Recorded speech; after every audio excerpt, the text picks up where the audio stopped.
Good morning and welcome to this Finance Advisory Committee meeting. We're going to change our agenda a little bit, but I think I have enough members to approve our agenda today and approve the minutes from our past meeting. So do I have a motion to approve the agenda? So moved. Second. All in favor? Aye. Yep. Approval of the minutes from the January 15th, 2025 meeting. So moved. Second. All in favor? Aye. Sounds great. We're going to change the order of Goal 4, so we'll actually start with federal grants inventory as we wait on the tax commissioner.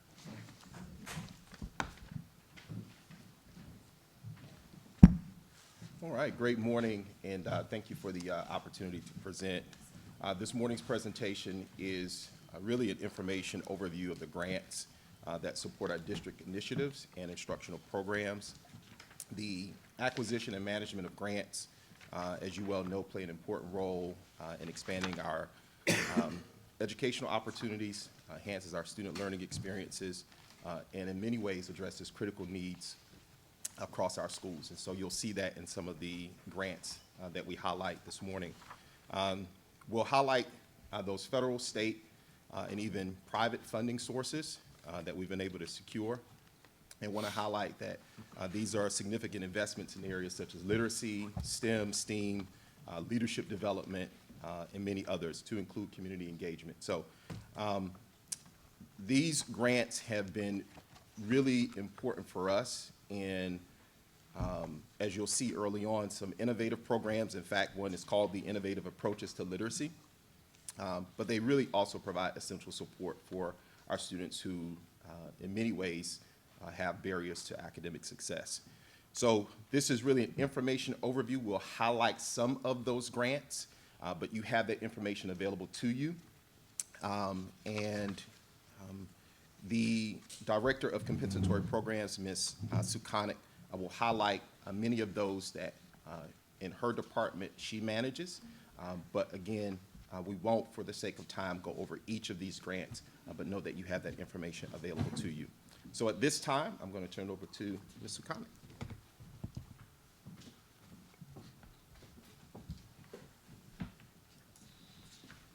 Let's go to launch it.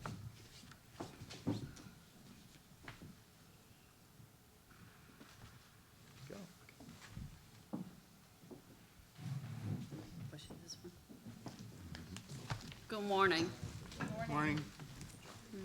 As Mr. Butler said, you do have the PowerPoint in front of you for these grants, so I will just touch upon some of them. And if you have any questions, just let me know. The first one is the Innovative Approaches to Literacy. So this is funding the All Aboard Reading Express project. And it was a 5-year grant, and it's to help community and school partnerships to improve literacy opportunities for our students. Leader in Me, we have, and Leader in Me, it builds leadership and life skills in students and staff members and creates a high trust culture and accelerates academic achievement.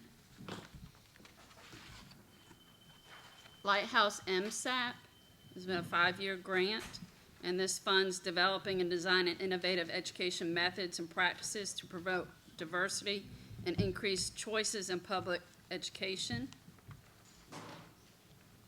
And we have Project Prevent, and this program supports the single-site social worker for Beach High School, Durand Middle School, Myers Middle School, Gadsden Elementary, and Hodge Elementary. And the school social worker's focus is to implement trauma-informed strategies and services in support of students and families. Education Equity, and this is funding to implement a K-12 STEM STEAM track and enhance early childhood learning, which is the Acorn Academy, and addresses barriers that impede post-secondary and or career success. Heavy Equipment, this grant is used to fund 4 heavy equipment simulators for the CTAE pathways. And as most of y'all are familiar with, Title I funds provide supplemental funding to support educators in improving the academic achievement of students who are economically and educationally disadvantaged. And you can see the amount of site-based staff is 225 right now, that Title I funds. Godot, with the cuts that Godot received this year, they did not provide school improvement funding to our school improvement funds.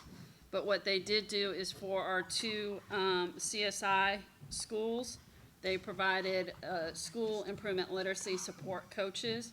So they have one at Coastal Empire and Susie King Taylor. Is that the computer or am I just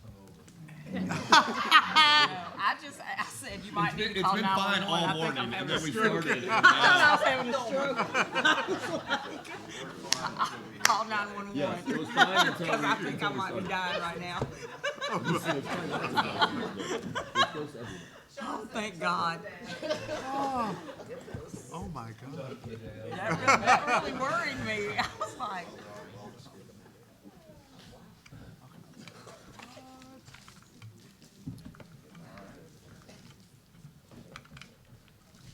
Everyone does have printed copies, so if Yeah. you want to continue. Okay. Absolutely. So the school improvement literacy coaches, like I said, are at Coastal Empire and Susie King Taylor, and those will funded through this school year. We have Title II Part A, which is Parent a Teacher Grant, and that supports teacher recruitment and reimbursed payment for certification. There's the Homeless Education Grant. And that's the McKinney-Vento for Homeless Children and Youth Program, and it's designed to address the problems that homeless children and youth have facing enrollment, attending, and succeeding in school. And we have the Title IV Student Support and Achievement and Academic Achievement, and this grant is to provide all students with access to a well-rounded education, improve school conditions for student learning, and improve the use of technology in order to improve the academic achievement and digital literacy of all students. And then Title IV Part B is our 21st Century Learning Community. And this is the after-school and summer program that we have at 24 sites. And that's to provide opportunities for academic enrichment and tutorial services. It offers students a broad array of additional services and programs and activities that are designed to reinforce and complement the regular academic program. And there's also a component where we work with families, and we have, there's family meetings so we can help get the parents more involved with their child's education. And then the Residential Treatment Grant, this is for Coastal Harbor, and it's eligible students in the physical or legal custody of the Department of Human Services, the Department of Juvenile Justice, or the Department of Behavioral Health and Developmental Disabilities who reside in approved residential treatment shall receive educational services from the LEA, which the facility is geographically located. So student placement is conducted by the state agencies or parental placement. And like I said, this is Coastal Harbor. There's the IDA flow-through 611, and this is to assist the local educational agency to ensure that all children with disabilities between the ages of 3 and 21 have available to them a free, appropriate public education that emphasizes special education and related services designed to meet their unique needs and prepare them for further education, employment, and independent living. And then this is 619, and this is to ensure that children between the ages of 3 and 5 have available to them the appropriate public education that emphasizes special education-related services designed to meet their unique needs and prepare them for further education, employment, and living. And this is one that's through the federal, and then the next one is the preschool disability services, and this does the same thing, but this one is through Godot. Rule 10, special education, is through Godot, and that provides the family and community liaison in our district. And then we have the special education parent mentor, and this is to enhance communication and collaboration among families, educators, and communities to ultimately lead to greater success for students with disabilities and increased family engagement. There is the high cost fund. And this is direct special education instructional cost of children with disabilities. And this is costs associated with providing direct special education instructional and related services as identified within the child's IEP. And then we have the IDA Capacity Building Grant. And this is to supplement literacy initiatives for students with disabilities. And then GNET's the federal one from Godot. And this is to assist local educational agencies to provide students with disabilities who exhibit severe social and behavioral challenges with educational and therapeutic supports. And then there's GNETs from the state. And that is all the grants.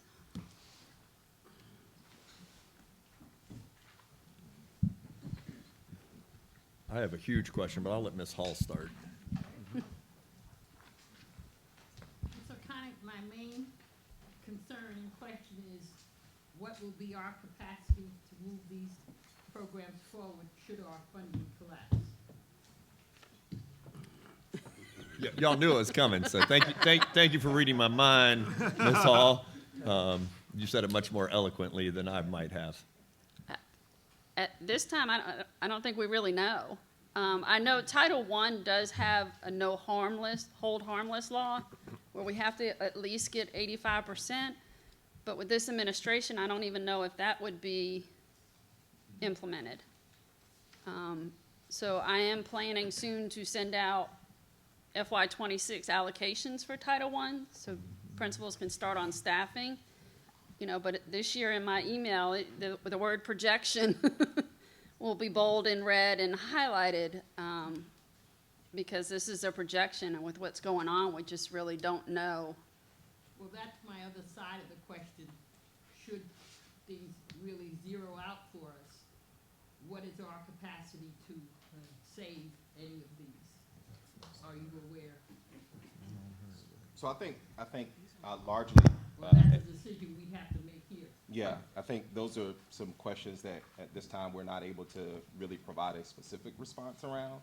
Our team is considering what that looks like for some of our discretionary grants, Project Prevent, the Education Equity Grant, obviously through Georgia Power. I know that that's a question primarily for our federal grants, but those are things that we're looking at in terms of staffing, program review, making some adjustments. But in many ways, our capacity to sustain some of this without the funding will be challenging. So generally speaking, yes, that would be challenging. And I guess prioritizing, that's going to be Yep. part of the problem also. Okay, thank you. I'll continue where Ms. Hall started us. And I know that neither of you can answer this, but I believe as a district, we've got to spend some time planning for the doomsday that could occur.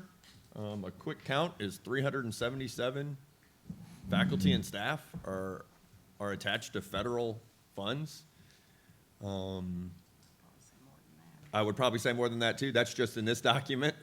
And understanding, don't want to waste a ton of staff time working on something that might not come to fruition, but then I also don't want to have everything become unfunded and us not have a clue where we would want to try to, as Ms. Hall said, prioritize. So I don't know how district staff feel about that, or even other board members, but I don't want to get caught not knowing if we had to try to shore up certain things, what would be our priority list? What would be that inventory of, I mean, I look at all of these and I know some of the returns and I know where I would argue on a sheet of paper my list, but having any data point for some of these that would say, here is the difference, here is where we would have to find funding to make that continue. Or this is what our schools are going to look like without that funding. But again, it's this weird tail wagging the dog, not knowing if it's gonna be there tomorrow or not. And thank you for trying to tell principals at Title I schools, you know, to work towards this, but plan for not having it. And I can only say thank you to those principals, if they're listening, for having to have 2 plans or 3 plans on how they're gonna run their school. So thank you to all the staff that don't know and still have to move forward. So I'll be quiet because it is a lot of just speculation, but I don't want to just speculate and not have at least some plan. So district staff, sorry. Tanya, sorry, Dr. Howard Hall. Yes, looking on this, there's 225 site-based positions in Title I. How are we looking with vacancies in Title I? I know last year there were several vacancies. How does that look this year? We still have a good handful of vacancies. The 225, when we did a staff report, are staff that are currently getting paid. So that's not including the vacancies that we also have. So you are looking at even more staff there, but those are the ones that are currently getting paid at this point. So I would say right now, we probably have at least maybe 15 vacancies. Right now, we're going through the carry forward budget, so we are trying to amend those positions and reallocate those funds to instructional resources for the schools. But Godot is not releasing carry forward funds until beginning of March. So then we move into this crunch time of having to do all the orders and get everything in on time also when we reallocate those funds. So these vacancies are teaching positions in schools. Not all. There's a couple pairs, there's some graduation coaches, might be an academic coach. It's not all just teachers. I just think we need to do a better job with planning at the beginning of the year when we create these positions and then they go an entire year not being filled, then the funds are reallocated for things to purchase. I see And it. I'm trying to get out the allocations earlier this year so that the principals know their allocations during the transfer portal. Because a couple principals have said if they know that beforehand, they can pick up the people during the transfer portal and not have to wait until after when they're trying to do their staffing in May or June for Title I.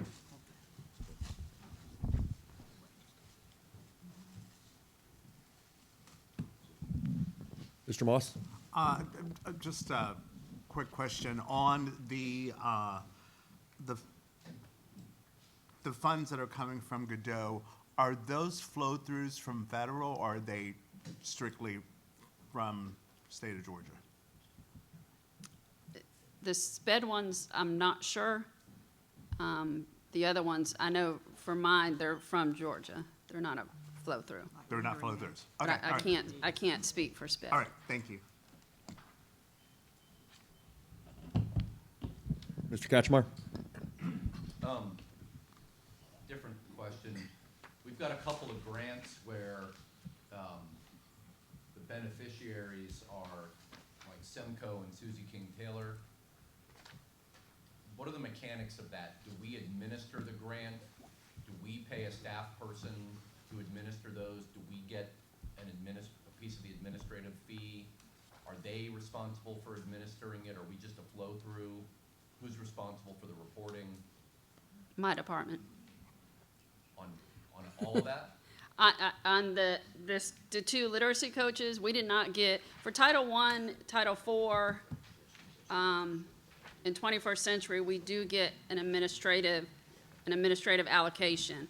And in my department, we consolidate that, so all of the salaries in my department are paid out of that consolidated admin fund so that we can work on any project and not have to do a personal activity report, which would document every minute of our day if we didn't do it that way. So my department is paid for that. The school improvement literacy coaches did not come with an admin fee, Okay. nor did they have indirect cost. So we administer that, just like we do Title I with the charter schools and the private schools, we administer that. We put the budget, well, this was just 2 coaches, this was an easy budget. But Those we're, are 2 coaches, we've also got the homeless education, and, well, I see Title I and then homeless I guess that my more fundamental question is, when we charge charter schools an administrative fee as part of our arrangement, all of this would be folded into it, I'm assuming, how we look at it? not for, my team is paid through the administrative funds from the grant. That's We don't- your team, but on a macro level, the district has an arrangement with charter schools where we charge an administrative fee for various administrative things we do for the HR, food service, transportation, technology. I'm assuming this little piece of administrative services would be folded into that, at a macro level, above your department, is what I'm asking. Yeah? Yes, yes, Okay. that is correct. Okay, that's all, thank you. Dr. Hoskins Brown? Good morning. Sorry for my tardiness. Thank you for the presentation. You just gotta get close if you want to. Really, really close. Thank you for the presentation. One of the conversations that I'm participating in looking at federal funding with people who are also working with state funding is to not necessarily be comfortable with strategies that are sheltered by the state, because it is likely that the states are going to pay attention, those that are similarly aligned or inclined are going to pay attention to what strategies are successful at the federal level and then implement them next year. So is anyone else, colleagues, staff, anyone participating in those kinds of thought discussions about that, a bit rolling efficiencies that we may not see in the 9 months, but that we might see in the next 18 months? No? Yeah, but it wasn't just because I'm a federal employee. It was because I'm a federal employee at a state institution, and they're looking at it in a multifaceted way. Much like we are local, we get state funding, we get federal funding. We need an umbrella that covers us not just from the federal dollars that we're talking about now, but to protect our constituents from changes that the state may enact, because everybody wants a tighter budget. So I guess I'll just put that out there for consumption.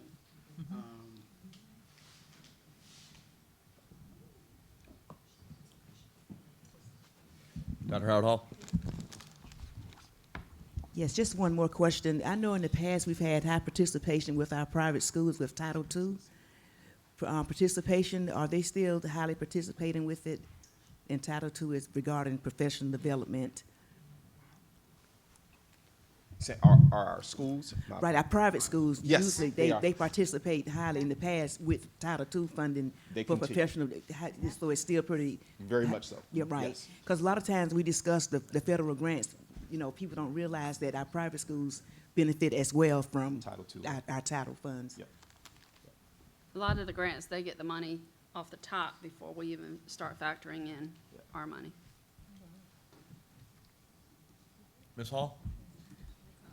I don't know if any news reporters are here, but do we have, since Dr. Hoskins Brown was mentioning the multifaceted conversations, do we have any strategies perhaps to fight back, protest, build awareness in the community? Is there anything that the board is able to do to sound the alarm?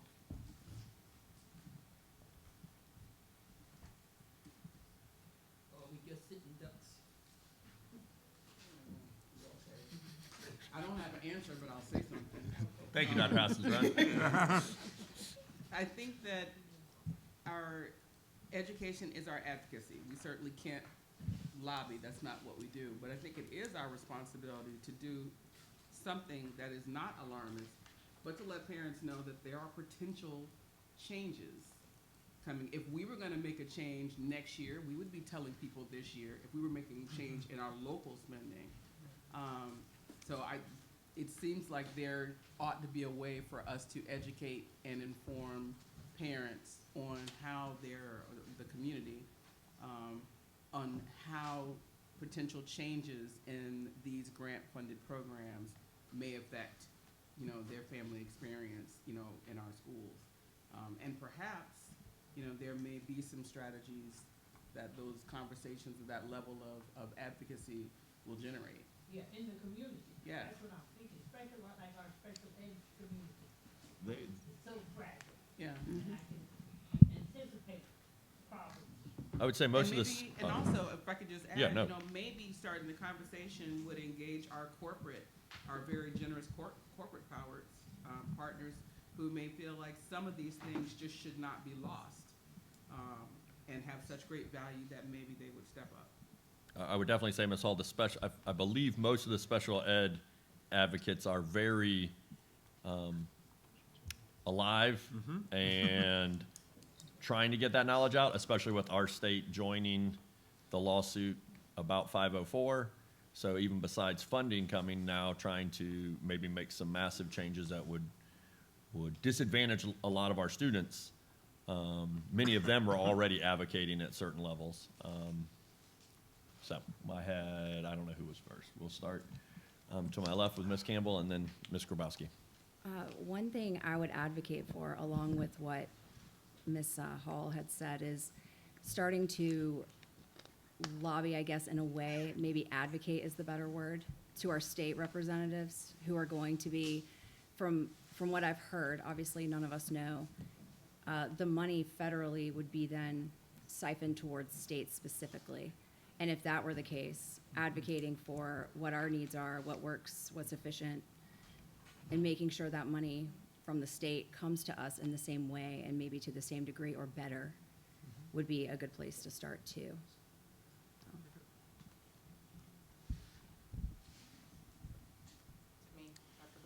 Oh, yeah, I said you could go next, sorry, yes. You can speak, you can speak. No. So I agree, I think Ms. Campbell's comments are great and kind of in line with, so we're not the only school board that's in this world of uncertainty. So I guess I would ask Dr. Watts if you have heard in your conversations with your colleagues at both the state and federal level, because while I want us to be cognizant and obviously have to be aware of how potential federal changes could impact us, I would hate for us to spend a lot of our time and energy chasing an unknown and taking us away from the main thing of the main thing, which is educating our children. So that's my concern of too much panic and fire drill without being ignorant of what's happening. So are you hearing what are you kind of hearing on that level? It varies across the country depending on the political context of any particular district, state. I think superintendents tend to try to stay within the context and the environment of the political environment in which they work, so it varies. You have some superintendents who may be taking a much more active role as it relates to not only grant funding, but issues around diversity, equity, and inclusion. And then you have other superintendents who may be more of a wait and see. And then you have superintendents who will line up with what is coming down from a federal perspective. The bottom line to this is if we lost federal funding in Title I, there's no way we make that up. There is no strategy that we could use. There is not enough philanthropic support. It would cripple public education, not just in Savannah-Chatham County, but across this country. And that is a real serious concern, of course, of all of us.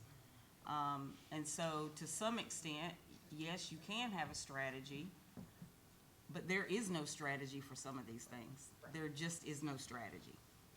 You can't, we could never make up the funding gap with Title I. It would be impossible.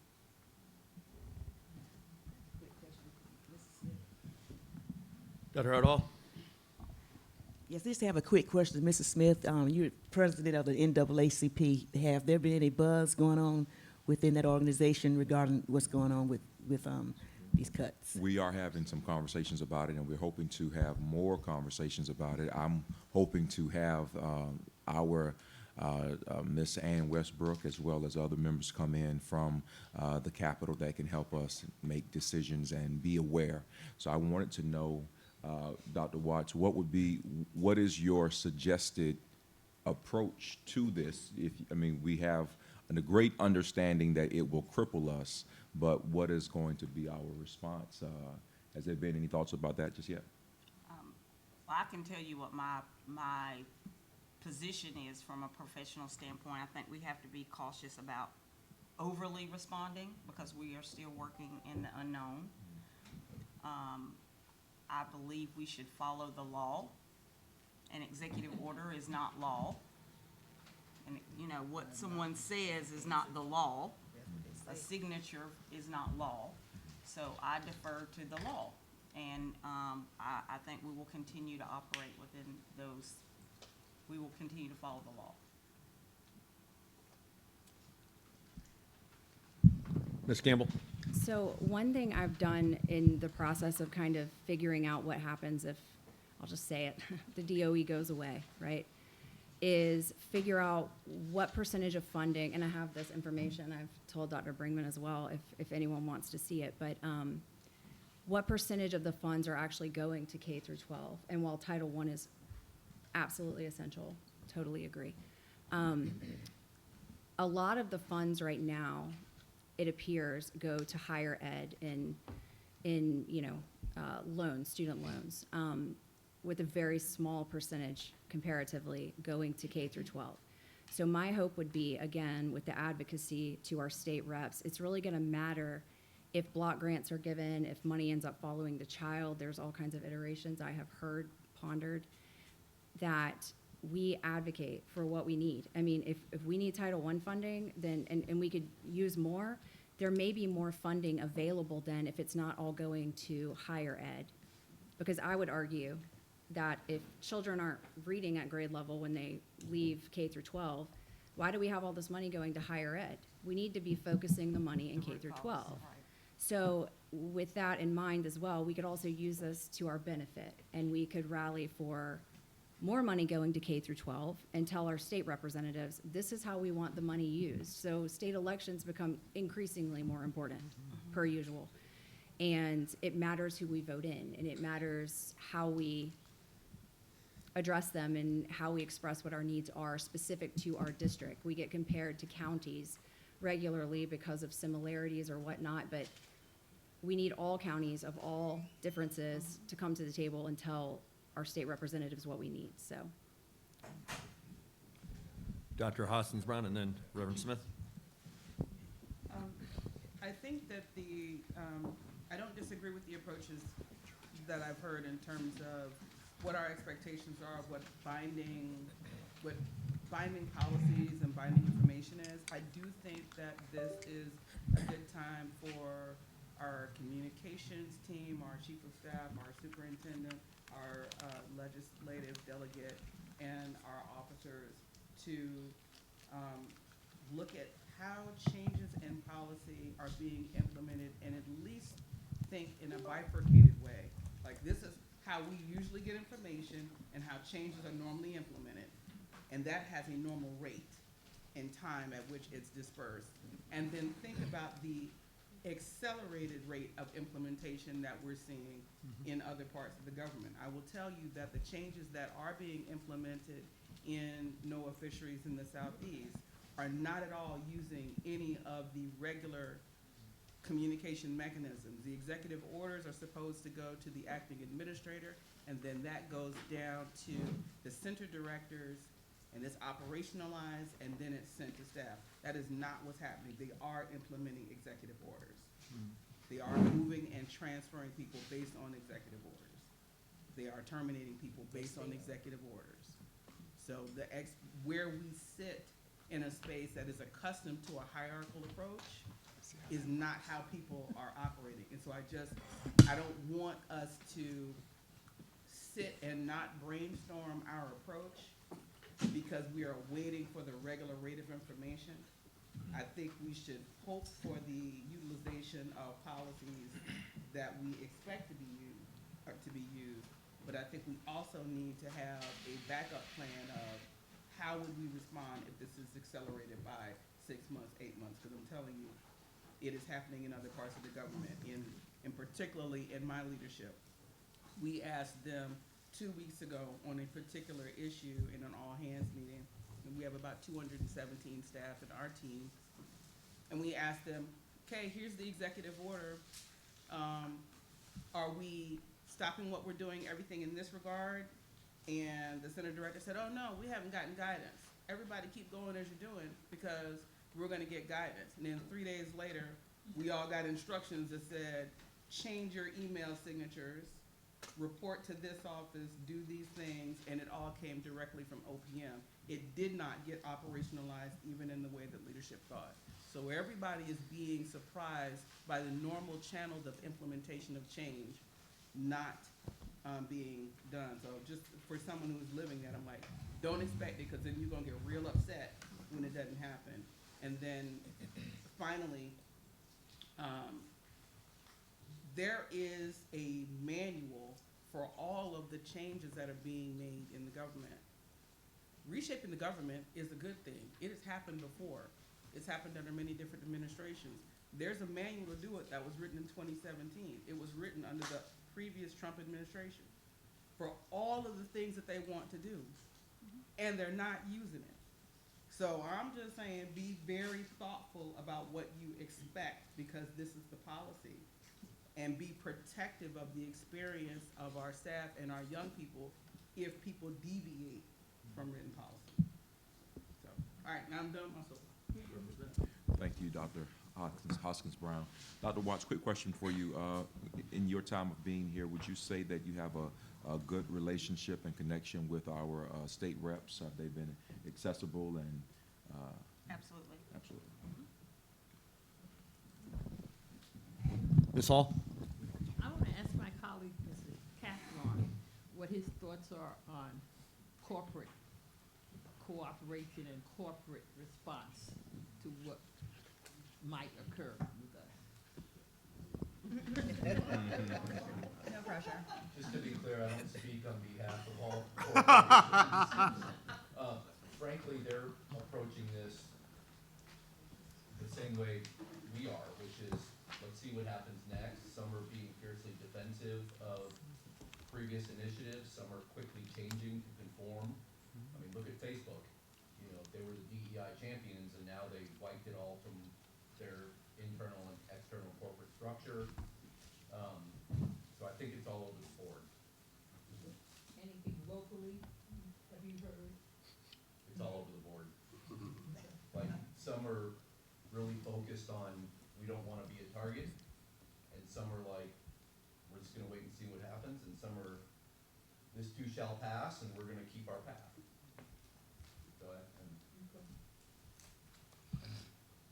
and I'm just one person, you know, I see it in my business, that's all.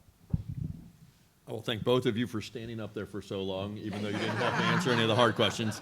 And I will ask our illustrious Chatham County Tax Commissioner, Sonia Jackson, to come forward with her team to discuss their assessor's presentation.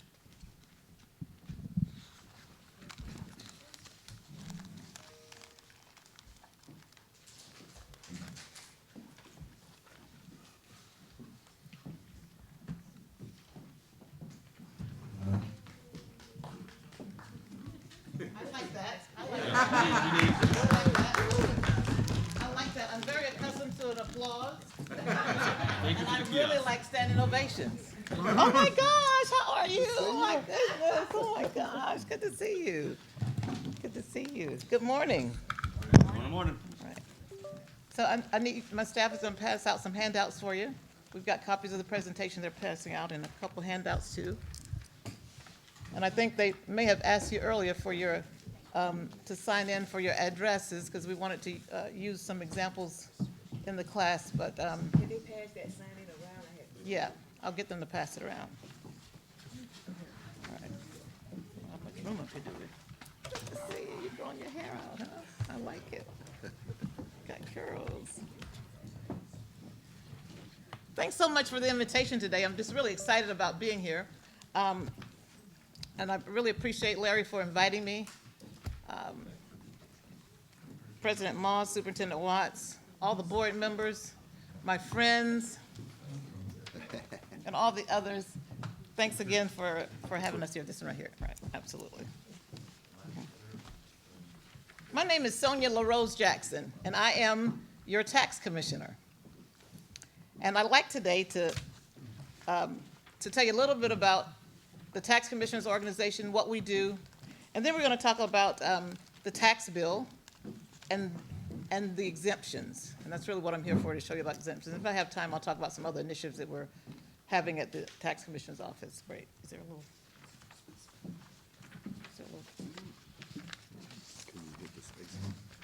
You don't have a little clicker? I prefer the clicker. Thank you. It's my preference. I'm not tied here, you know.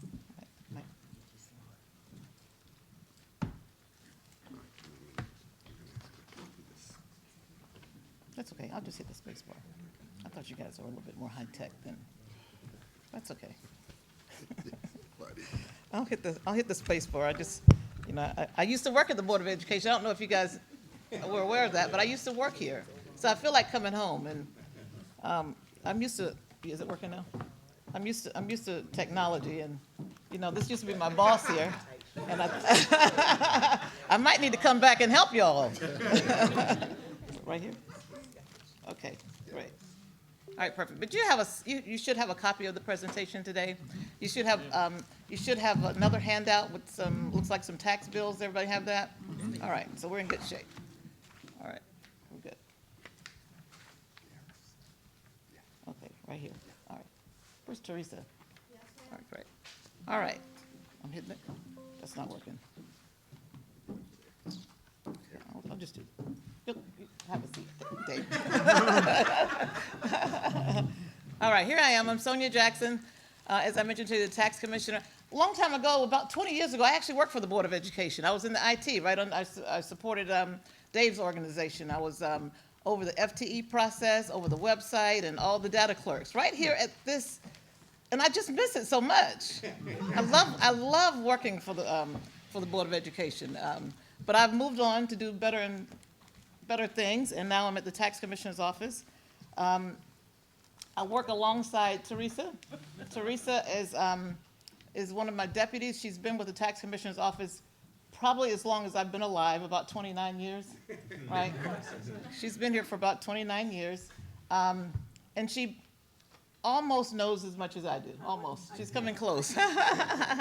But she is one of the greatest assets that I have at the Tax Commissioner's office. It's an honor and pleasure to work with her. And back in the back, you'll see Parla. Parla is my public information officer who keeps me really in place and all over the news and public. So I just wanted to thank them for being here and thank them for being such a great asset to me. You guys, it's okay to clap.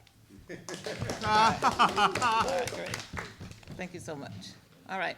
So I oversee a staff of about 65 people. My official office is downtown in the Pete Lakakis building, but we actually have 6 locations. You probably are very familiar with the Eisenhower office. That's our largest facility. We see about 600 people a day at that location alone. Chatham Parkway is our second largest location. It's over there off of Police Memorial Boulevard, right off of Chatham Parkway. We see about 250 people a day there. We also have an office downtown.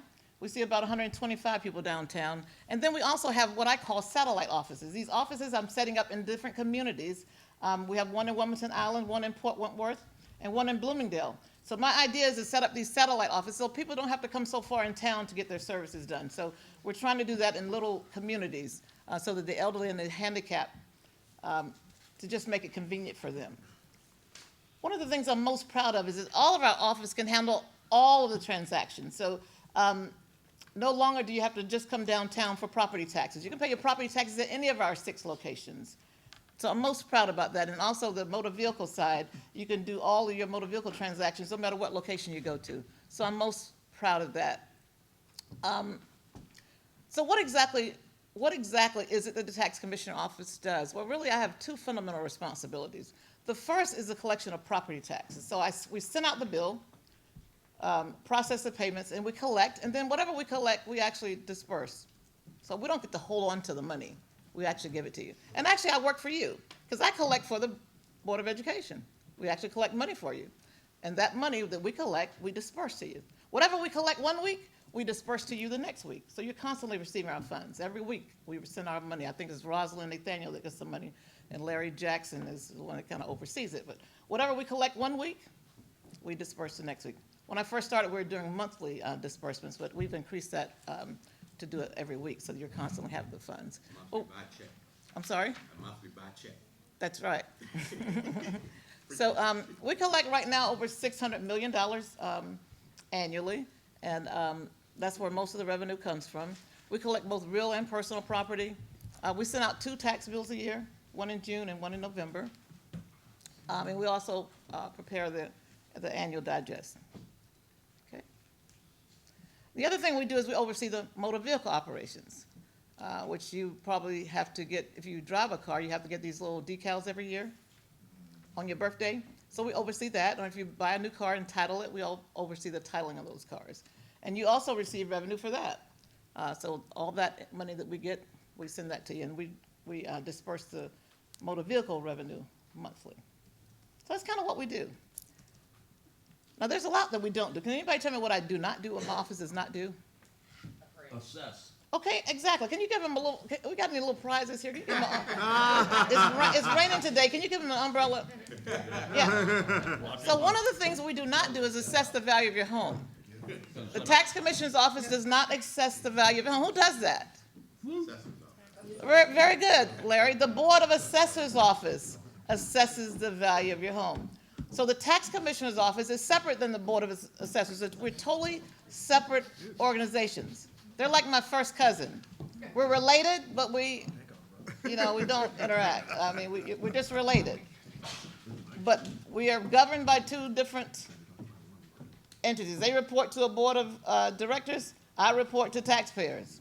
I'm elected, they're not. Okay? So there's a little bit of difference. But very good. What else does my office not do?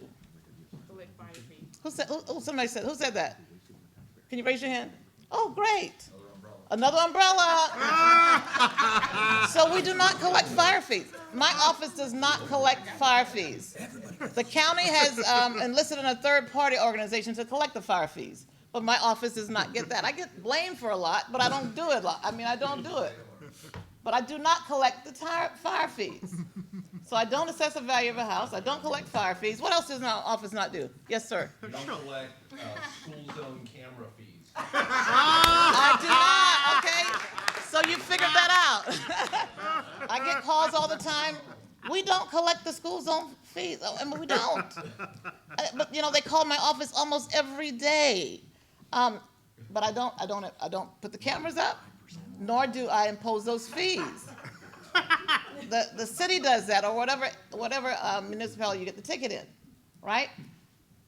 But you just can't renew your tags if you have them. So my system shows if you have those fees outstanding and you can't renew your tags. That's why I get blamed for it. But I don't even do that. I just get blamed. I'm like, anything else I don't do? Set the millage rate, yes, no. Oh my gosh, I don't set the millage rate.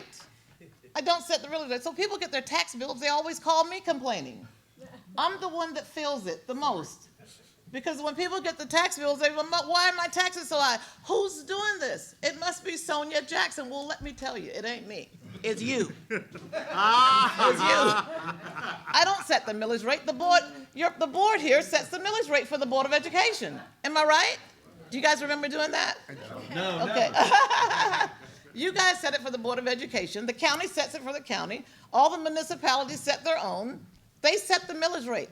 I just get blamed for it. Thank you very much. And the reason I get blamed for it is they only think about it when it hits the tax bill. They don't think about it ahead of time. But I keep telling people as I go out and educate the community, because I'm big on educating people. It's really my big thing. I always tell them, if you want to impact your tax bill, you've got to show up at these meetings. You've got to show up at these meetings where they set them and voice your opinion, because I don't do that. All right? Thank you. So now you know what I don't do. I don't determine the value of the property. I don't process exemptions. Right? All the exemptions we're going to talk about today, actually, I don't do that. The Board of Assessors does that. They process all the exemptions. I don't determine the millage rate. I don't determine how the money is used. And I don't collect the fire fee. So you see, I do very little. I'm just, I'm the tax commissioner, but it's really a big name for a collector. I only collect and give it to you. That's all I do. My job is very, very easy. I just collect the money and I disperse it. All right? But I get blamed for everything, and I don't mind taking the blame for you. But I always explain to people, these are some of the things I don't do. All right? I saw some of you cheating. I forgot I gave out these. Yeah, I forgot you got the slides and you guys were cheating. So, but I'm not going to take my umbrella back. I'm not an Indian giver. I'm not going to do that. All right. So I collect both real and personal property. Right? There are different types of real and personal property. Can anybody tell me what the difference is? What's the difference between real property and personal property? Raise your hand. Now this is school. This is the Board of Education. You guys teach students. So when we respond, we want to raise our hand. Okay, everybody got that? So who can tell me the difference between real and personal property? Yes, sir. One's fixed and one's mobile and or a vehicle. Okay, so real property is anything, it's land and anything attached to it, right? It's anything, like it could be a vacant lot or building, it's land and anything attached to it, okay? Personal things are things that are movable, like your boats, your airplanes, your inventory, the business inventory. A lot of people don't realize it, but businesses have to pay inventory of what they have. And I collect that. We collect timber. We collect inventory on timber, heavy-duty equipment, all those tractors and all that stuff you see. We collect all kinds of taxes, personal property taxes, all right? Now, is a mobile home real or personal? Personal. All right, okay. If you want to answer a question, we want to raise our hand, all right? So is a mobile home real or personal? Yes. That's a, Yes, is the correct answer. yeah, it's both. It could be both, right? Because you've seen mobile homes that are fixed attached to land. They have it like, where you can't move them. That is called real property. But the mobile homes that you can just pull a truck up to and just pull away, that aren't affixed to the land, those are personal property. All right? All right, any questions on what's the difference between real and personal property? All right, great. You guys are great group. All right. All right, so there you go. There you have it. So here's a real property count in the county. You see most of the property obviously is in Savannah, Georgia, but that's counting how it's dispersed. Vernonburg's got 90 pieces of property. So that's kind of how it's dispersed. And here's real property. These are your boats and, as I mentioned, airplanes, things of that sort. And that's how it's broken down, you see. All right, and here's your mobile home count. No mobile homes in Vernonburg. Tybie's got 18 mobile homes. So that's kind of the breakout of the count of real and personal property in the county. I mentioned to you that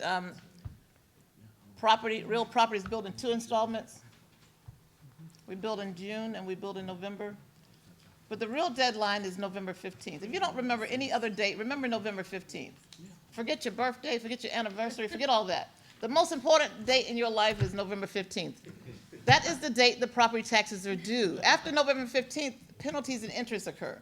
So November 15th is the most important date to you. Don't forget that. Even if you don't get a tax bill, your bills are still due. There's a lot of things going on in the mail right now. People aren't getting their mail. We get a lot of return mail, but that doesn't mean you don't have to pay your tax. They're still due. So what's the most important date? All right, November 15th. Don't forget that. That's my birthday, my second birthday. My second birthday. All right, great. The mobile home deadline is different. The mobile home deadline is April 1st. We send out the bills February 1st, but it's actually due April 1st. All right? As I mentioned to you, interest the 16th of every month after November 15th is due. So the first deadline that's due in June, it's really more of a convenience. We send that first one out because it's hard for people to make that big payment in November. So that first bill is really just for convenience. and it's half of, we actually calculate based on half of last year's bill. But it's really as a convenience, but you're not penalized unless you don't pay, unless you're late paying November 15th. Okay? And people always call me on the 17th saying, can you please waive the interest? You know, for all kinds of reasons. I've heard all kinds of stories. Well, the answer is always the same. But you can call me. Feel free to call me, but the answer is always the same. I can't, I mean, it's system generated. You know how these computer things are. It's system generated. I can't override it. If you're late, you're late. Okay? But the interest will accrue the 16th of every month. The interest rate is up there. And then in addition to interest, after 120 days, you have to start accruing penalties. So they add on penalties, which is about 5%. Okay. The good thing, what's the good thing about interest and penalties? Why is that good for you? I mean, it's not good for the average tax, but why is it good for you? Yeah, you get more. I mean, you get more. I collect more for you. My goal is to have like over 100% collection rate. And the way I can do that is, you know, the more interest and penalty, it goes over 100%. Right now, I think right now, for 24, I think we're about a little over 96% collection rate right now. I'd like to get up a little higher, but there are a couple people in here that still owe. And I did check before class. And I'll be right in the back afterwards. I'm available. Thanks for asking that, but the answer is no. But I'll be happy to collect. I mean, I can collect, you know, we'll take checks. We'll even take your cash today. Credit cards, we're able to process those today. Those 2 people that still owe, I do know you're in here. And I did look. I did check you out. All right. Now, I'm going to show you how to search for your property online. Do you guys ever go online to search? Do you know how to do it? Everybody kind of enter? Okay, good. So this is just like a review. So our website, I'm sure they've given it to you. They give you these little cups that you can take home. And inside these cups, they should have my business card. Oh, perfect. You guys are so good. They have my business card. And my personal cell phone number is on here, so feel free to put that in your phone. And our website is on here too. So feel free. You have a friend in the tax commissioner's office. I just want you guys to know. And make sure you put my contact information in there. So this is our website. And I'm telling you, this is where the information is. And everybody has access to it. All the information that we have is accessible on this website, all of it.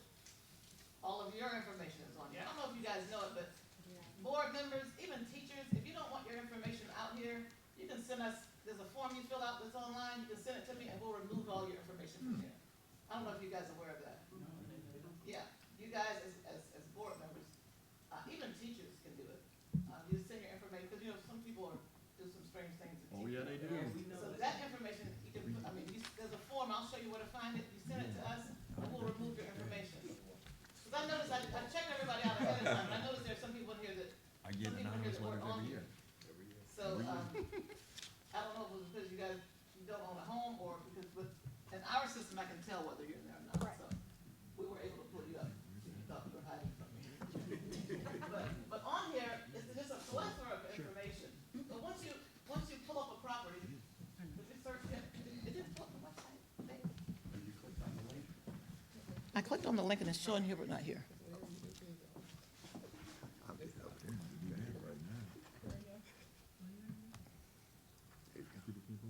All right, thank you, Dave. Oh, here it is. You can just stay right here. Why don't you just stay right here and why don't you work for me for a change? All right. So, you can't scroll here. Can you scroll down for me? All right, so this is our website. You'll know you're in the right place when you see me. Keep scrolling, Dave. Come on. When you see me, you'll know you're in the right place. How about that? All right, keep scrolling, Dave. Anybody? You know what that L stands for up top? My name is Sonia L. Jackson. Anybody know what that stands for? The Rose. Oh my gosh, can you give Ms. You Holland told a prize? You told us. But I wanted to see how many people remember. You know what I mean? Most students don't remember what you say, so I'm just trying to figure out who my smart student was. So my friend Tanya Howard obviously is a very smart friend of mine. All right. Or she may know because she's my friend. I don't know. All right. So keep scrolling down. Please. There you go. Oh, go back up for me. We missed something. Right here, I just want you to know that I offer these courses in what's called Tax Commissioner University.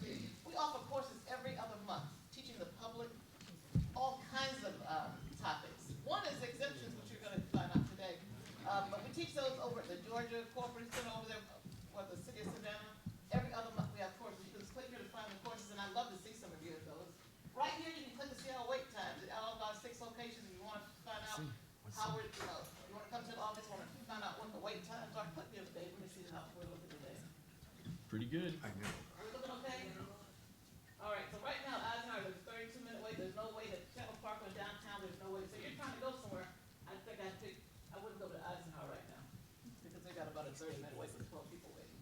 So that just kinda helps you kind of figure out which office to go to. You scroll down a little bit, Dave. Right here is where you go to view your property information. Right down here. You want to see your property information, you click here. Close, Dave. Right here. All right. Click right here. There you go. So you click that button to view your property information, all right? And then I'm gonna pull up a property. What happened? What happened? Oh, it's not here. Okay, I think I can figure it out. Thank you. All right, so I'm gonna pull up a property. Anybody here want me to pull up theirs? Let's search. So you can search for a property ID, you can search for address, or you can search for owner. You can search for any of those things, okay? My favorite is to search for property ID, so I'm gonna search for property ID. Anybody want me to pull theirs up, an example you want me Doesn't bother me. to? Okay, Ms. Howard, With my phone. what's your address? 46 46, Hasty Point Road, spell that for me. Hasty S-T-Y? Point Road. Okay, you can just put in all you know. So that's all I know right now. I mean, I don't want to put anything else. I mean, it'll, and then you just you don't have to put everything in. Just put in, most of it. But don't ever put in the suffix. Don't put in street, don't put in road, don't put in drive. Just put the street name, okay? And then just hit search. And don't put East of West, just put the name, all right? You see that? All right, so it's got two things. Here's Howard. This is you right here, right? So it found two things on Hasty Road. You got two things, all right? She's like, what is that? All right, this right here is her house, and this right here, I can tell by the car side, this is personal property. So evidently they have a business and they have some personal property, they're paying taxes on some inventory. So that's what that is, unless she owns an airplane or a boat, I'm not really sure. No. Okay. All right, well, that would be personal property. All right, so I'm just double clicking on it. Dave, all right. And there it is. There she is, there's where she lives. There's all her information. It tells where her deed is. It's all her information here. And it tells what she bought her house for. We may be getting into a little bit too much information, Tanya. But there it is. All right, everybody see that? If your house was under appeal, it would be listed here. All right, but all the information is right here. And I'm gonna go to the summary here, the summary page, which just tells me whether she has exemptions or not. So if she has exemptions, it would show it right here. If you have exemptions, it would show it right here. We're gonna talk about what these mean, but if there's nothing listed here, it means you have no exemptions. And there's like one person in here that has no exemption on that property that I found. Yes, ma'am. Ms. Jackson, so where is the place where you can click on the form where people won't be able to see your? Yeah, we were wondering that too. Okay, and Paula, I'm gonna get you to print some of them out so we can just have them do that and we'll take them back. So if I go to my main website, Because you can't find it. I don't care. Yeah. where we at? Go over here. Let me get you over there. Wait. You want to go back? Yeah, go back to my main website. You know where you saw my picture? Okay. All right, Dave, take it. One more time. One more time, Dave. There we go. Go up to the top, Dave. All the way to the right. It's just gonna be under the hamburger menu. Right here. Click that. And where it says useful online resources, Carla, where it says useful online, click it, Dave. And go down and say, what does it say? Confidential pin. Where does it say confidential? Keep going, right there. Right here, confidential pin request form. Print those out and pass them out if anybody needs that. That's where you go. All right, well, we'll print them out and give them to you, and then we'll take them back and make sure that's done today for you. All right, thank you very much. You don't need to come back to that. Okay, great. All right, thank you so much. Can you give him a little prize for being such a good helper today? All right. Thank you, Dave. All right, so everybody comfortable how to pull up information on the website? Very easy. Very easy. All right, let's talk a little bit about the tax bills. All right, so we're gonna pull up a tax bill. Which example you wanna use, Teresa? Do they have an example? This is the one without the exemptions, you can show a straight calculation. This is the one they have right now. Yes, ma'am, that should be. All right, let's look at the tax bill. I've given you a handout. I'll show you how to pull the tax bills on, but I want you to look at this bill right here. Look at the tax bill. Look at your handout, pull out your handout. I've given you 3 bills, you wanna look at it. All right? Pull up Tiny's tax bill. Let's pull up Tiny's tax bill. Dave, while we're looking at Yeah, Dave, about to say, Dave's gotta come pull over up here. Tiny's tax bill, 26. Go back to those. So this is a tax bill for, Judy Williams. All right, and Judy lives at, 77 Wake Drive. Everybody see, right next to the seal, on the right, you'll see the taxpayer, the map code. The map code is what we call the partial ID. So I'm at the top. That's the unique, that's the social security number. It's the unique identifier for the property. It's the same, if you live in the city and you pay, property tax in the city of Savannah, we use the same map code, the same PIN number. It is the number exact tied to your property, all right? Hasty. And that number will be up here, so all you do is tie it to the top. Where's his address search? All right, everybody see that? Now, think you she see, said right under that 46. chart where it has like a, There it is. little chart right here, it has building value, land value. So right here, there's no building value because there's no building on this property, it's just land. The land is worth, the value of that land is worth That one, yes. $28,200. It's a nice piece of property. Everybody see that? Why don't look it up here? It's right here.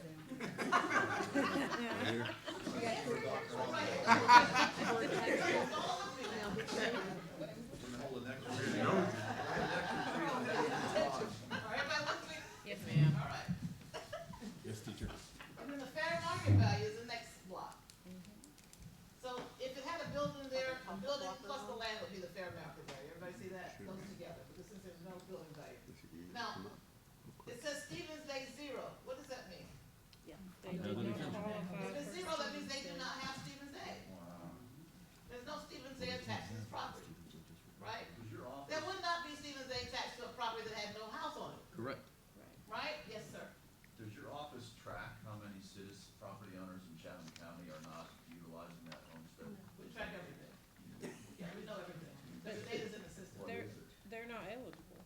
Well, there's some people No, no, that, some so people that, forget to why, do it. so the question is, why would a person They're not. not have homestead in Stevens Day? They have over Why would- 5 acres. What was that? Tell me. Their second home, third home, It it's could not be their their, second home, not their their first, third yeah. home, or it could be a business. It could be, that home could be, vacation rental, they don't live there. But you would track those that are eligible. Well, there's really no way to track who's eligible. I can only tell who does not have it, right? Because how do I know you live there? Unless I go to your house and knock on the door, and I'm not doing that, right? You got my address. But it's, we don't know whether you qualify, we just know there's no exemption on it, right? I can run query to see if you own something else. But why else would a person why would a person live in the house, own the house, and not have an exemption? Yes, ma'am. They did not file. Why would somebody not file? Why is that? I'm telling you, every single day I run into people like that. There's at least one person here that does not have an exemption on the property. Why is it? They don't know. I mean, you guys are in the know. But there are people out there, the regular citizens do not know that they have this option. Right now, when you buy a house, we talk to the Georgia Realtors Association, the local association, all the realtors, so we're telling them when people buy a house, please tell them. Anytime you buy a house, we also send people letters. But I'm gonna tell you, when people get letters from the tax commissioner, they ain't reading them. They just not reading them. They're afraid to even open it up. It's like getting a letter from the IRS. Like, oh, put that and open it up tomorrow. But people just don't know. And then this law the Stevens Day was introduced over 20 years ago. And a lot of people are just finding out about it, right? There's some people that filed 20 years ago, like Larry. You probably had at least filed 20 years ago. I can tell by by looking at your record. You filed 20 years ago, didn't you? He had to. Because he's had the exemption so long that, he's had a long time, right? Y'all ain't getting much off of Larry, let me tell you that right now. Thank God for CPI. I got the CGI, yeah. She all up in your stuff. 27 years and counting. So people just don't know, most people just don't know. So that is why I try to educate people and make sure, if I'm talking to somebody, I would automatically look up and see if they have it, because so many people don't know. And what we're starting to do, we started last year, anybody who does not have that exemption, we automatically send them a little postcard saying, hey, look, here's a way you can save money. So we're starting to be proactive about it. My office does not handle exemptions, but just as a courtesy, I try to help out, so they do know. All right, does that answer your question? All right, so that's that. So that's why, if it's zero there, that means they have no Stevens A. The next column says CPI, Stevens A, CPI. That's where the CPI number would go, right in that column. So if you wanna know what you're paying based on the CPI, the value would be right there. Is that clear? Yes, ma'am. That's where it would go. All right? So if you look at this, the adjusted fair market value times 40% is the net assessment. Everybody clear on that? So you take the fair market value and multiply it times the 40%, and that's how you get a net assessment. Now, if you weren't good at math, and so when you're in school, don't expect to be good today. If you wasn't good back then, if it don't add up now, it's okay. All right, but that's how we calculate what's taxable. We take the fair market value times the 40%, and that gives you your taxable value. You multiply that times the millage rate, and that's what they're paying. And you'll notice here that every line, you see the line for county? You see one for Board of Education, School Board? You see one for Special Services? Although everybody, each municipality, each agency has their own line telling you what they're paying taxes on. What is the millage rate for raise your hand and tell me one person who knows the millage rate for the Board of Education, School Board? Yes, what's the millage rate? 17.481. Very good. That's a Lowered, prize. lowered from last year. Give them a prize. I already got one, I'm good. So every- you Lowered guys from should last know- year, You guys should definitely know your own from millage rate, right? 17,631. You guys should all have your own millage rate memorized. Obviously, the Board of Education has the highest millage rate. So most of the taxes we collect goes to the Board of Education, more than half. We're a big agency. Oh, listen, I love it. But more than half goes to the Board of Education, and that's because you have the highest millage rate. All right? And we can't assess fees either. No fire fee from the Board of Education. No fire fee for the Board of Education. All right. Okay, let's keep So her on track so we everybody can have our clear on how meeting. everybody clear on how to read it? Everybody clear on that? Okay. Can we pull Tanya's up? Oh, this is Tanya's. All right, here's Tanya's. So here's our building value. Our building value is $362,500. Her land value is $40.54. If you add that together, you get $416,500. All right? Everybody see that? So this is her fair market value, $416,500. Okay? You follow me? Yes. All right, great. Her Stevens Day is $359,700. That's her Stevens Day. What does that mean? She recently filed. She recently filed. She filed when I told her. She's a friend of mine. I said, "Find out. I know we got the property. We need to file." So she recently filed. When she filed, it was locked in. Her rate was locked in at $359,700. So that's what she's paying. That's her CPI. That's what she's paying. Everybody clear on that? Does that make sense? That's her Stevens Day. Her Stevens Day value. That's her Stevens Day CPI. All right? Ms. Tanya, did you file in 24? She filed last year. She had to That's file why last the year. two are the same. Okay? Thank God we're good friends. You know? I tell you, it doesn't matter, everywhere I go, I tell people, I look and I tell people, so they can kind of get this. So her CPI is, she's paying based on $359,700. Her CPI and also her, Stevens Day. That's what she's locked in at. So this page point forward, that's what she's using. Everybody clear on that? You sure? Yes, ma'am. All right. Now that CPI is compounded annually. You guys know that? Yes, ma'am. What does that mean? What does compounded annually mean? Cumulative. Cumulative. Yeah. So whatever it was last year, like her CPI right now is for 25. It'll be based on $359,700. We'll take that number and multiply it times the CPI. What's the CPI? What's the CPI this year? For 25, or was it 288? Yeah, that's it. 2.88. Just making sure you. So next year, it'll be this number times the 2.888. Right? Whatever that number is times 2.888.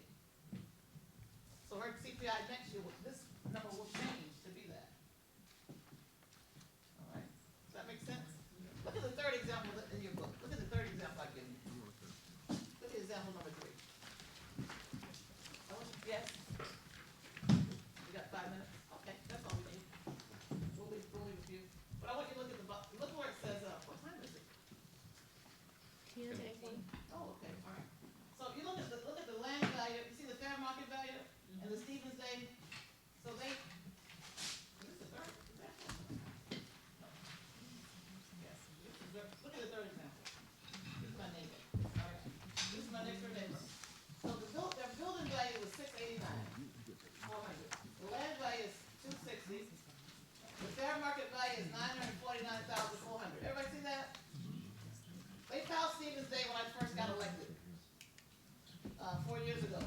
So their Stevens Day is 673,800. I told them to. So they're locked in at 673. That was the rate, that was what their house was worth 4 years ago. All right? Now, you see their CPI, they were locked in at 673, but now their CPI is 696, almost $23,000 more. You see, why does it keep going up like that? Why does the CPI keep going up every year? Why does it seem, because it's compounded. It takes the last year's number and multiplies it. It doesn't take the original CPI and multiply it. It takes the last CPI and multiply it. So it's compounded annually. So that's why it gets, that's why you get more and more money. It's because it's not just taking the Stevens Day value. It's taking the last Stevens Day CPI and multiplying it by the new CPI. And it's just compounded annually. Does that make sense? All right. Anything else you want me to tell them, Teresa? I usually do this in like a 2.5 hour thing, but anything else you want them to know?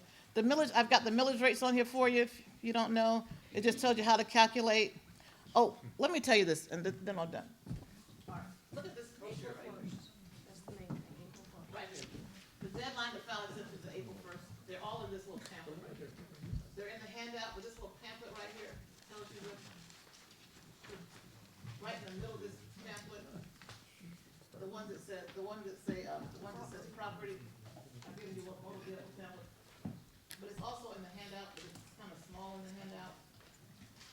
But right in the middle, it lists all the exemptions. The Stevens Day exemption is the basic homestead exemption. When you apply for homestead, they'll give you Stevens Day. That's the one that locks in your value for you. It locks in the value. Everybody see that? Seems pretty stable. Stevens Day, that's the basic one. And when you apply for homestead, you automatically get that. Then we got the senior, the special senior, and the school senior exemption. Those are both senior exemptions. You gotta be 62 or 65 with a certain income. If your combined income is less than $96,000, you probably qualify for it. Okay? You just have to take in your taxes, your federal and state taxes into them so they can look at the information and calculate. But if you're under 96,000, I can tell you probably qualify for that. So I always tell people who are under 62 or who are 62 or older or 65 to make sure you see if you qualify. That school disability is probably the best exemption out there. It's by far the best exemption out there. And I tell people all the time, if you got any kind of disability, apply for that. Because that's the only way that people think that because you get a certain age, you don't have to pay school taxes. No, you can pay school taxes until you sell the house or lose it or die. But that is probably the best exemption because it really kind of negates the school taxes. You don't have to pay any school taxes, it zeroes it out. So what it requires is a note from their doctor saying that they are disabled, and it will negate that. There's also disabled veterans exemption is really good, and the surviving spouse exemption is good. So those are all the basic exemptions. All right, but you can always go to the website to see if there's nothing in that list what they mean. All right. Any other questions? While you have me here. Quick question. Yeah. Oh, So I actually, don't know. What the is it? disability You can exemption just, this is the full screen. is a lot favorable than Stevens Yeah, Day. show it full screen, because I already passed that. To the taxpayer, right? Taxpayer, yeah. Right. Well, if you got that school disability exemption, it doesn't matter what your CPI is. Like, it doesn't matter. You don't know, you pay no tax. For the school, A lot of people don't know that. A lot of people don't know, and for the school. For the school. for the school, yeah, for the school portion. Right. You still pay county and. But the county is straight Stevens Day, it's not based on CPI. It's gonna be a 12,000 or 30,000 or. Yeah, it's the best, the school is by far the best, the school exemption is by far the best. It's not easy to get, but if you have any kind of disability, heart attack, stroke, cancer, it's the only way you can negate, but those are the ones you need to help, right? Yes, ma'am. My friend, Tanya's, case, if she were disabled but her husband was not, that she would qualify, only one person in the family has to qualify. So she would qualify, she'd have to pay those school taxes. And Tanya, the other question I have, when we had our hearings for the, opt-out, the largest crowd that came, I think the night I wasn't there was eight people for the school board opt-out. And yet, when the city was there, they were locking people out because it was at such capacity.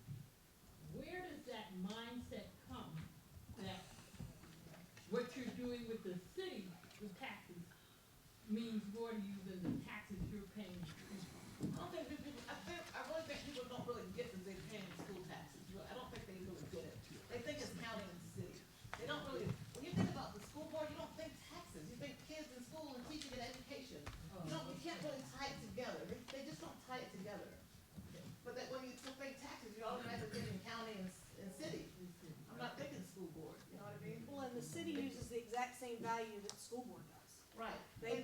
Y'all both use the CPI. And then you guys never send out a bill. They don't think it's you. Right, the county sends out a bill, the city sends out a bill, but you guys don't. So they don't really put it together. Yeah, they're just not putting it together. You won't be able to put it together. Oh, right. Thank you, Ms. Jackson. In looking at the opt-out option, can you, based on your experience, give us a devil's advocate, perspective on not opting out and opting out for the school district? Well, first of all, the whole 581 came about because most counties don't have Stevens Day. The majority of them don't, I'm gonna be honest with you. The reason it came out was because these counties want a Stevens Day option, and most of them, I think there may be 5 or 6 counties and out of the 159 that have a Stevens Day type thing. We were the first with Stevens Day. Counties don't have it, so they wanted an option. It gives them an option of a Stevens Day type thing, right? You already have Stevens, we already have Stevens Day, right? They're very similar. Like, they're almost identical in a way, right? They Because are, we have other Stevens than Day. the cap on. The only real difference is this 5-acre thing, that there's a cap on 5 acres with Stevens Day, with opting out, and opting in, there's no cap on the 5 acres, but they're just putting legislation recently to put that on the opting in also. And they're hoping to get it passed real soon. It's my understanding, what was the House bill, is it House Bill? 91 or 96. 91. So, in that respect, they'll kind of be the same. I think they read almost identical. I mean, they're both gonna use a well, the difference is the county's base year doesn't use a CPI. The schools does. House Bill 581 will also use a CPI. Yeah, they're kind of really the same. So they're But really at the the end of the day, the taxpayer's going to get the lower of the 3. They'll get the lower of the 3. Even if you opt in, they'll get the lower, whether it's the base value, the CPI, or the House Bill 81 value. They'll get the lower of the 3, right? And then I've also heard they're going to introduce legislation where if you do opt in, you have the ability within 5 years to opt out, right? So you can't err. You can't err. You can't make a mistake. Either way, you can't make a mistake. Ms. Grabowski? Thanks, sir.